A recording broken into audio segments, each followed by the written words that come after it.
My name is Edward Brown of the Courage, Image, and Charisma Institute, and today I want to talk about the dark side of charisma just for a moment.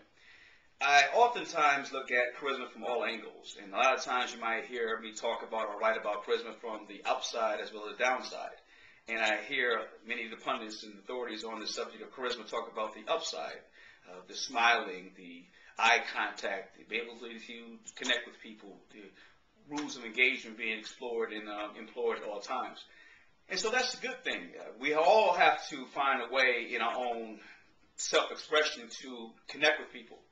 But the dark side of that, oftentimes, and when I say dark side, the negative side, or the side that's defined as negative from a conventional wisdom perspective, or the mainstream thinking reality, is the fact that people don't realize that charismatics are self-absorbed and thinking from their own vantage point.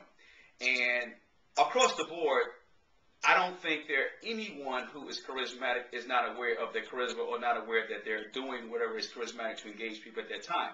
Now, so when I look at charisma, it's basically narcissistic, self-absorbed, sometimes megalomaniac, all-consumed, all-powerful, looking for ways to achieve their goals and aspirations, which to me is not a negative thing.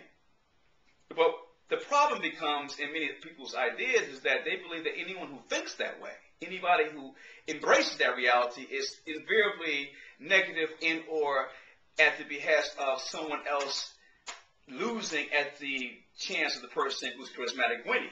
And that's not what I think charisma is really about, it's ever been about. Now, there are obviously Hitler, Stalin. You can look at history and look at people who have been charismatic and use charisma from a negative perspective to bring down a population in the long run.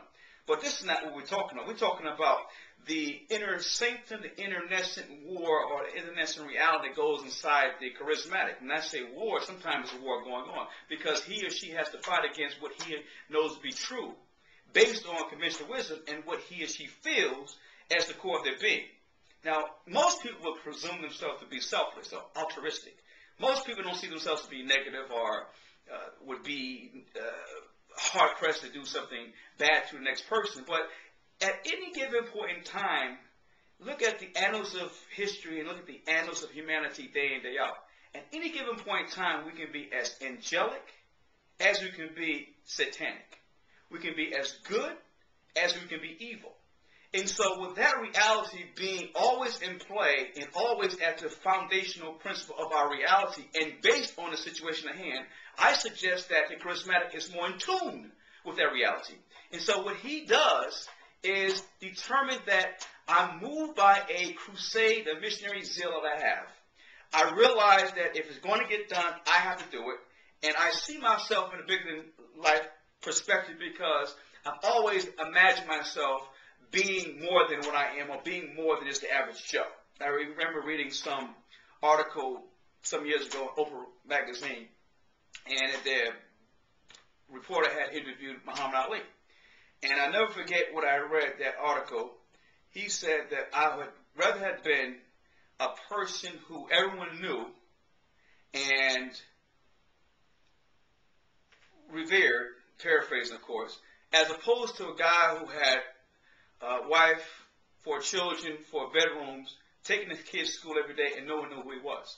So for him, it was more important to be known. It was more important to be the person he became than it was to be a nice guy or a guy who goes about his life every day inconsequential and insignificant. And so when charismatics realize they're very significant and they realize its significance and to be someone bigger than life is the most important thing to them, most people are either in love with that reality or they hate it. There's no on the fence when it comes to charismatics. You either love them or you hate them. You have to make a choice because they force you to make a choice.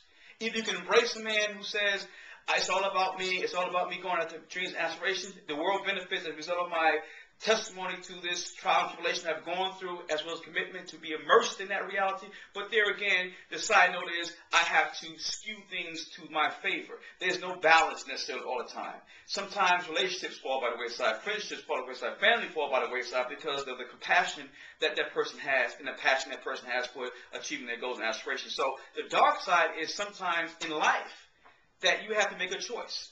The choice is, do I want to be loved or do I want to be effective? When I made that choice for myself, whether I want to be loved or effective, I determined that I want to be effective. Being loved is nice if you can do both. But being effective is more important to me because it's objectively and goal-oriented. It allows the person that says to themselves that for me, my life has to be significant. I have to do something bigger than myself. I have to not just live and exist. I have to actually flourish in my own reality and bathe and drink of the essence of my possibility. So when you think like that, that's not going to necessarily play well on mainstream. Although the people on Main Street, the power brokers who will control the way people, persuade people, the way people think, oftentimes operate from their own self-interest. So I want to break this mode of people believing that being selfless and less narcissistic is somehow valuable. It doesn't have to be one or the other. I think Gore Vidal once said that it's not enough to win, the other guy has to lose.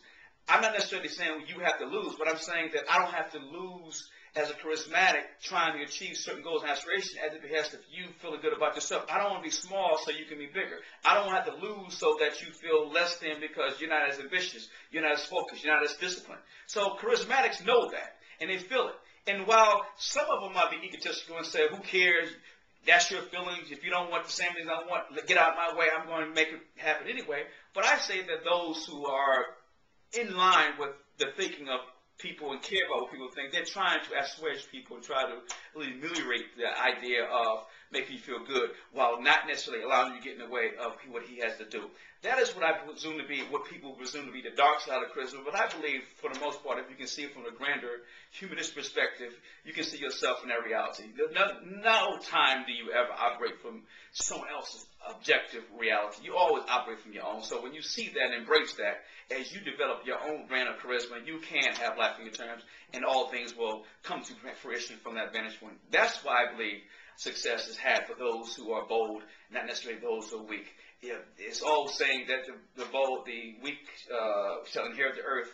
I believe the bold will always inherit the earth, and the bold will always have the impact on society that we have today. Edward Brown, the Core Edge Image and Charisma Institute.